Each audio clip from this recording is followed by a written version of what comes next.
Las máquinas de soporte vectorial o máquinas de vectores de soporte, o como típicamente las llamamos nosotros, las Support Vector Machines, son un conjunto de algoritmos que se utilizan en Machine Learning y son realmente útiles.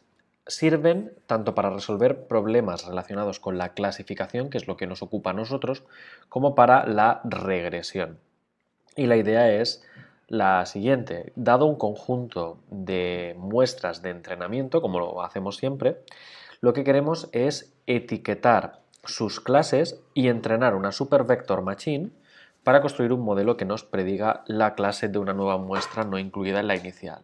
Entonces, la idea que lleva detrás el super vector machine es elaborar un modelo que nos represente los puntos de muestra en el espacio y intentar separar esas dos clases, esos dos espacios, de forma más amplia posible a través de lo que llamamos un hiperplano de separación, definido como el vector entre los dos puntos de las dos clases que estén más cerca el uno del otro.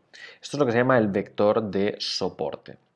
Cuando las nuevas muestras se ponen en correspondencia con este modelo, lo que hace la función es determinar a cuál de los dos lados del hiperplano pertenece y entonces es clasificado en una rama u otra de las características. ¿De acuerdo? Entonces, fijaros aquí en el dibujito que os tengo preparado.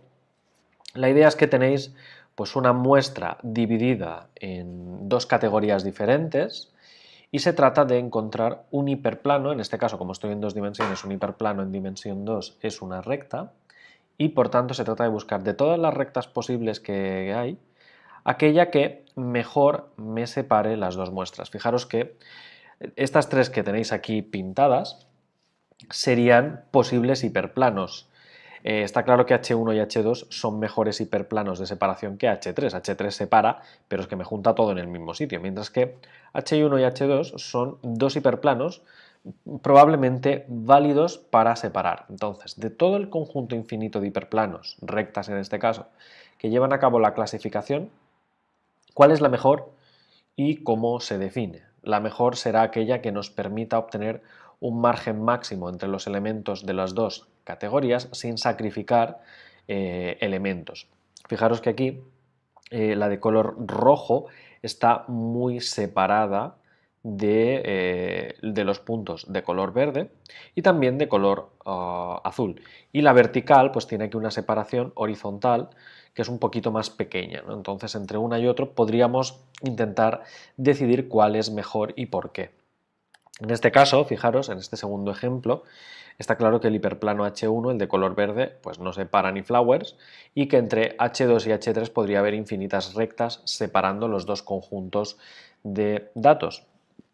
En este caso, fijaros que H3 tiene como margen respecto al conjunto negro y al conjunto blanco una distancia superior a la que tiene H2. H2, fijaros que la distancia al conjunto negro es pequeña y al conjunto blanco es también es pequeña. Entonces, entre H2 y H3, H3 sería un vector de soporte mucho mejor. Sería un hiperplano que separaría con más margen las dos categorías que queremos. ¿De acuerdo? Entonces, la mejor solución siempre intentará ser buscar el hiperplano que consiga un margen máximo entre los elementos a separar. Fijaros que esto también es un ejemplo que está muy idealizado, ¿de acuerdo? Os he puesto solo dos variables, x1 y x2, que definen mis puntos, mis categorías, y que son fácilmente separables. Vamos a ver ahora, cuando utilicemos cuatro categorías cuatro categorías no, cuatro variables para clasificar en dos categorías, que ese margen no es tan fácil de establecer, que el hiperplano no siempre separa en todos los casos y que incluso pues, cuatro variables son difíciles de representar porque estaríamos en un espacio de dimensión 4 separado por un hiperplano de dimensión 3 en este caso. Entonces vais a ver que la representación no es tan bonita, pero valía la pena al menos explicar en este ejemplo la técnica del Support Vector Machine antes de meternos al lío en R. Después de esta introducción al mundo del Support Vector Machine, vamos a ver cómo utilizarlo directamente en R. Vamos a crear un nuevo script y vamos a guardarlo en tema 3, ya es el apartado número 6, Support Vector Machine, SVM, y vamos a empezar por incorporar dos paquetes. Uno lo tenemos instalado, que es el Caret, pero el otro tengo que instalarlo porque aún no lo tenemos. Instalar el paquete E1071, que es el paquete que se utiliza para la librería de Support Vector Machine. Y vamos a añadir de nuevo el paquete library caret para poder hacer divisiones de los conjuntos de datos y la recién instalada E1071 para poder hacer el Support Vector Machine. Vamos a cargar el mismo data frame que utilicé en la clase anterior, aquel que era el del Banknote Authentication, en el data frame llamado Banknote. Por tanto, leeremos el CSV read CSV colocado un nivel más arriba en su carpeta data del tema 3, el Banknote Authentication.csv. Ahí está, perfecto. Vamos a convertir, eso sí, la variable de clasificación, la que es clase, a factor en lugar de que sea numérica. ¿De acuerdo? Entonces vamos a convertir banknote $class a factor de banknote $class. Perfecto, ahí lo tenemos. Y vamos a llevar a cabo una partición en el 70% para entrenar el modelo y el 30% restante para validarlo, como ya hemos hecho anteriormente. Entonces vamos a elegir como semilla la que ya venimos eligiendo cada vez, 2018, y cogeremos como identificadores Training IDs, el Create Data Partition de Banknote $class y con peso el 70% y en formato lista igual a false para que me devuelva un array de índices, ¿vale? Ahí tenemos los training IDs y para construir el modelo es muy sencillo, simplemente el modelo se construye con la función SVM, Support Vector Machine del paquete E1071. Como primer parámetro indicamos la variable independiente, la que va a ser predicha, y en función de qué variables se va a hacer la predicción. En mi caso voy a predecir la clase a la que pertenece a partir del resto. Ya sabéis que las independientes podéis poner después de la tilde un punto y esto simbolizará todas las variables del modelo, evidentemente salvo la que vais a calcular. El data frame original es data igual a banknote, indicando como filas las del conjunto de entrenamiento, training IDs y columnas todas ellas. Entonces ahí está, ha sido bastante rápido. El modelo, si miráis en la estructura, pues tiene aquí un montonazo de parámetros, luego jugaremos con alguno de ellos, pero básicamente primero vamos a chequear lo bien que se ha portado el modelo generando una matriz de confusión. Aquí vamos a hacer table de banknote. Vamos a comprobar primero con respecto al propio modelo, ¿vale? Con respecto a los propios datos que he utilizado para entrenar, en este caso el Support Vector Machine, a ver si hay mucho error o no. Para ello voy a coger los Training IDs y la columna class frente a las variables que he ajustado en el modelo. Estas las podéis obtener directamente haciendo fitted del modelo mod, ¿de acuerdo? Porque el propio modelo se ha quedado con los datos resultantes y ajustados del conjunto de entrenamiento. Y en este caso vamos a darle denominaciones de nn igual actual al primer conjunto de datos y el predicho al segundo, ¿de acuerdo? Entonces, fijaros que aquí tenemos la matriz de confusión y es una matriz que es perfecta porque ha predicho perfectamente el 100% de los casos que iban a ser 0 y que iban a ser 1, es decir, no se ha equivocado en nada. El hiperplano que ha encontrado es un hiperplano que, con el conjunto de entrenamiento, es capaz de separar a la perfección, al 100% de los casos, los que son ceros de los que son unos, sin equivocarse. La pregunta es, vale, pues esto que hace tan bien para el conjunto de entrenamiento, ¿va a poder hacerlo también para predecir los valores del conjunto de validación. Bueno, pues vamos a verlo. Simplemente vamos a validar haciendo una predicción pred de, vamos a usar el método predict como siempre. Vamos a predecir en base al modelo que tenemos, mod, de banknote los que no hemos cogido anteriormente, por tanto, menos los training IDs, todos los demás y el resto de columnas.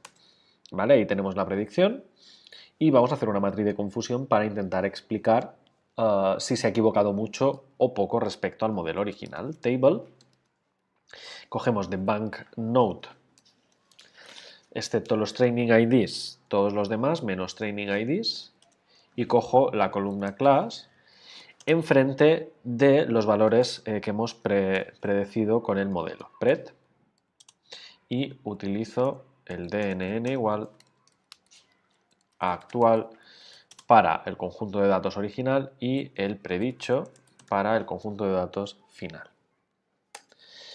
Entonces fijaros que la Support Vector Machine ha vuelto a hacer su trabajo correctamente y esta vez no con respecto al conjunto de entrenamiento, sino con el conjunto de datos de validación, los ha separado en el 100% de los casos, lo cual, pues fijaros, es fantástico porque todo el mundo es catalogado correctamente. Ya os he dicho que el Support Vector Machine es una técnica que es súper potente.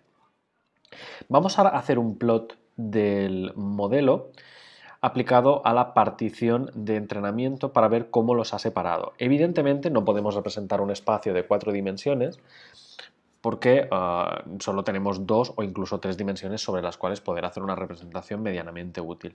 Como nuestra información, nuestro conjunto de datos tiene más de 2 predictores, tiene 4, lo que voy a hacer es escoger 2 de ellos y ver cómo los separa el hiperplano. ¿Vale? Vamos a optar, por ejemplo, por skewness y variance y vamos a hacer un plot del modelo original para ver cómo se ha comportado.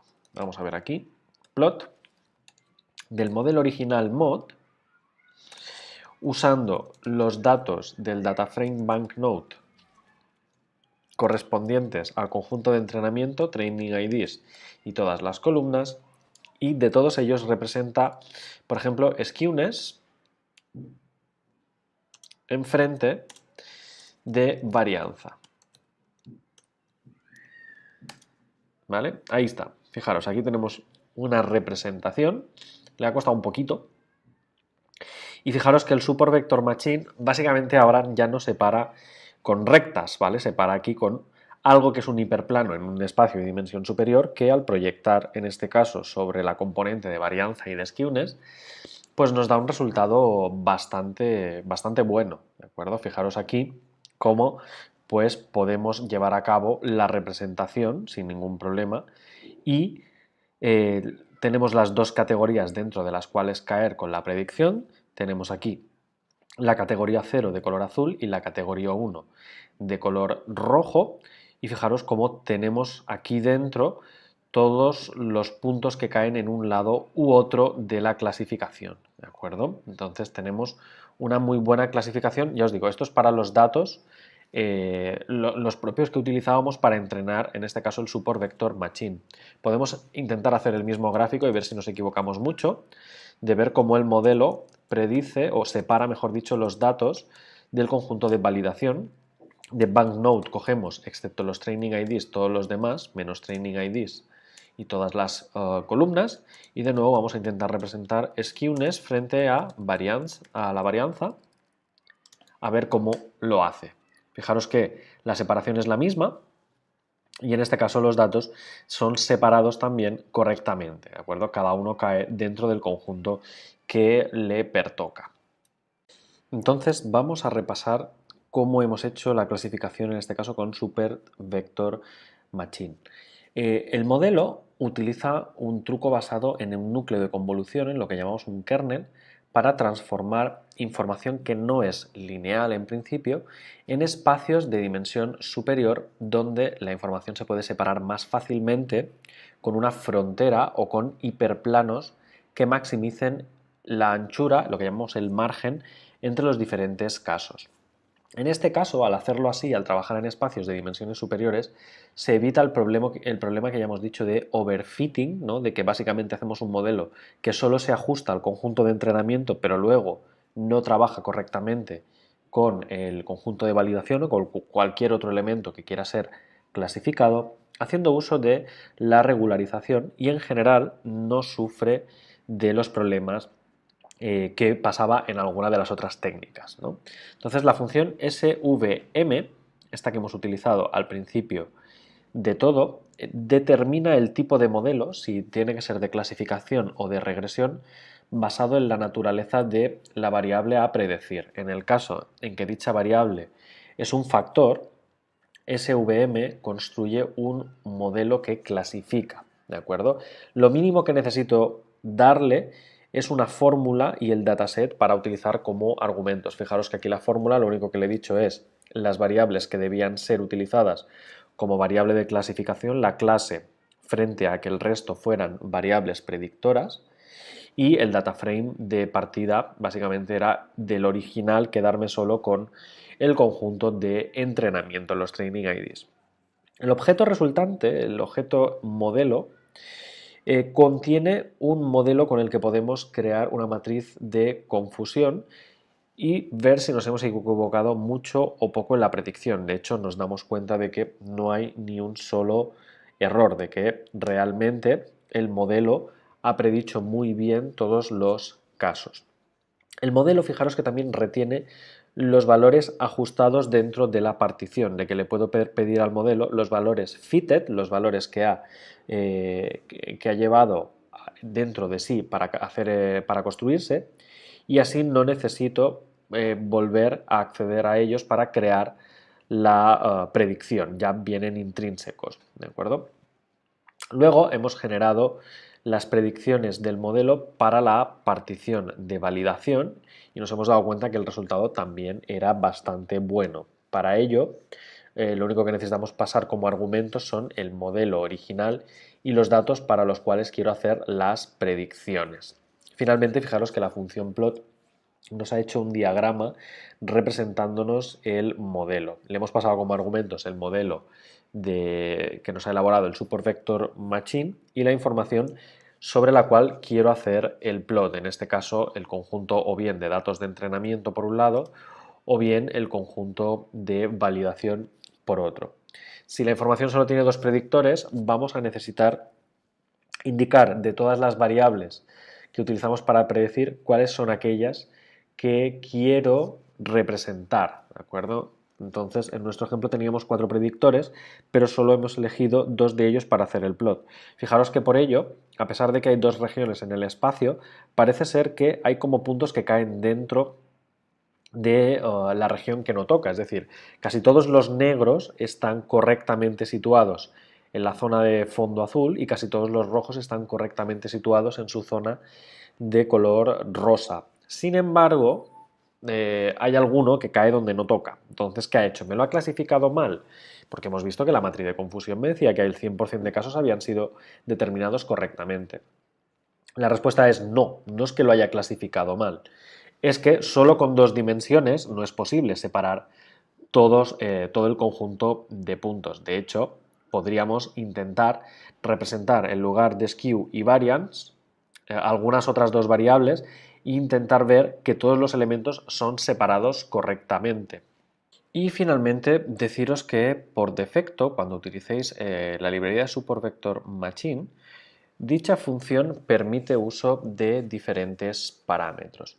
Por ejemplo, el Support Vector Machine por defecto escala todas las variables, tanto la predictora como la salida, para que tengan media cero y desviación típica unitaria antes de construir el modelo para generar mejores resultados. Podéis hacer uso del argumento scale, un vector lógico, que controle esto y así decidir si queréis o no escalarlo. Recordad que si colocáis un vector de dimensión 1 con el parámetro scale en true o en false respectivamente, será reciclado tantas veces como necesitáis, de modo que podréis indicar con un solo parámetro que todas sean o no escaladas pertinentemente. Ya os digo que la recomendación es sí, escalarlo, ¿de acuerdo? También vamos a irnos un segundo a la documentación del Super Vector Machine para que veáis los parámetros que trae de serie, ¿de acuerdo? Fijaros lo que os decía, la fórmula, el dato, etcétera. El factor scale, aquí un vector lógico de trues y false para permitir o no el escalado. Luego tenéis el tipo, que es el algoritmo que se utiliza para llevar a cabo la predicción, ¿de acuerdo? En particular, la salida es, si la salida es un factor, os he dicho que el SVM llevaba a cabo una clasificación. Cuando la salida es numérica, se utiliza para llevar a cabo una regresión. Se pueden sobreescribir estas opciones a través de los valores del tipo. Fijaros que tiene aquí 3 clasificaciones y tiene 2 regresiones. Entonces, ya aquí os lo dice, dependiendo de si el resultado es un factor o no, el valor por defecto es una C classification o EPS regression, pero podéis utilizar las diferentes formas, ¿de acuerdo? También deciros que más allá de lo que os he enseñado, para separar con hiperplanos, existe la opción de separar a través de un núcleo de convolución. Existen algunos que son los más básicos, el núcleo lineal, polinomial, el radial, etcétera, ¿de acuerdo? Pero esto, si queréis investigarlo, yo os recomendaría que os metierais un poquito más en el tema y os informarais acerca de la máquina de soportes vectoriales. Finalmente, a veces os he dicho, ¿no?, de que en los casos donde el tamaño de algunas clases está desviado, la clase mayor podría dominar sobre la otra. Entonces, para balancearlo, a veces querremos añadir pesos a las clases diferente de la equitativa para así poder controlar ese desvío. Aquí hay un parámetro llamado classWeights, a ver si lo encuentro por aquí. ClassWeights, ay, que no lo veo, no te veo. Simplemente basta que se lo añadáis al SVM, ¿de acuerdo? Podríais llevar a cabo un modelo indicando class.weights, pesos en las clases, que no fueran equitativos, y en particular ponerle, por ejemplo, que la clase 0 tuviera un peso menor, ¿de acuerdo? Igual a 0,3, y que la clase que está catalogada como el factor 1 tuviera un peso mayor, 0,7. En este caso, pues fijaros que estaríamos desprestigiando un poco la clase 0 a expensas de que es la que más aparece. Entonces compensaríamos que haya muchos más casos catalogados como 0, bajándole el peso que tiene que tener en cuenta a la hora de crear el modelo, ¿de acuerdo? Podéis añadirlo sin problema. Por último, está el arte, ¿no?, de tunear este tipo de algoritmos. Y es que el Support Vector Machine básicamente intenta gestionar los errores y los márgenes que nos quedan con respecto al conjunto de entrenamiento. Para ello tenéis un parámetro llamado cost, aquí, que es la constante C de regularización en términos de la fórmula de Lagrange. Esto, a lo nuestro, se traduce en que un coste bajo, un número que sea bajito, va a permitir menos clasificaciones por error que un coste elevado, ¿de acuerdo? Entonces vosotros podríais jugar aquí, cuando creáis el Support Vector Machine, con el coste igual a 1, por ejemplo, lo cual pues permitiría mucho más margen en la clasificación, de modo que podríamos tener objetos que quedaran clasificados donde no toca por el Support Vector Machine, mientras que si queréis una clasificación lo más ajustada posible y sin margen para error, pues simplemente subid ese valor hasta 100 o hasta 1000 y llegar así a conseguir el valor perfecto. Entonces diréis, bueno, pero esto de aquí puede ser muy personal, ¿no? Es decir, puede ser muy subjetivo, no me salía la palabra. Para ello, la propia librería nos trae un método para ayudarnos a ajustar los parámetros. La librería trae el método tuneSVM, ¿no?, ajustar SVM, que nos permite definir o ajustar la performance, de modo que ajusta dos parámetros, la gamma por un lado y este coste que os he dicho por otro, para obtener los mejores parámetros posibles a la hora de llevar a cabo el Support Vector Machine.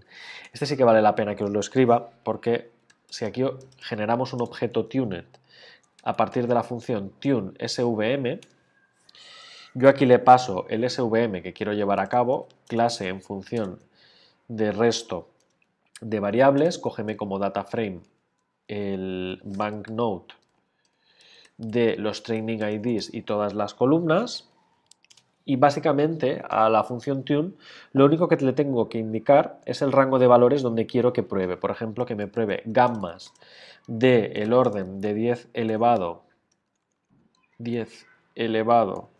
desde menos 6 hasta 10 elevado a menos 1, y por ejemplo que me pruebe costes desde 10 elevado a 1 hasta 10 elevado a 2. Entonces, él irá haciendo una serie de pruebas y nos dirá cuál es la que le ha funcionado mejor. Entonces, tardará, ¿de acuerdo? Tardará porque tiene que llevar a cabo muchas.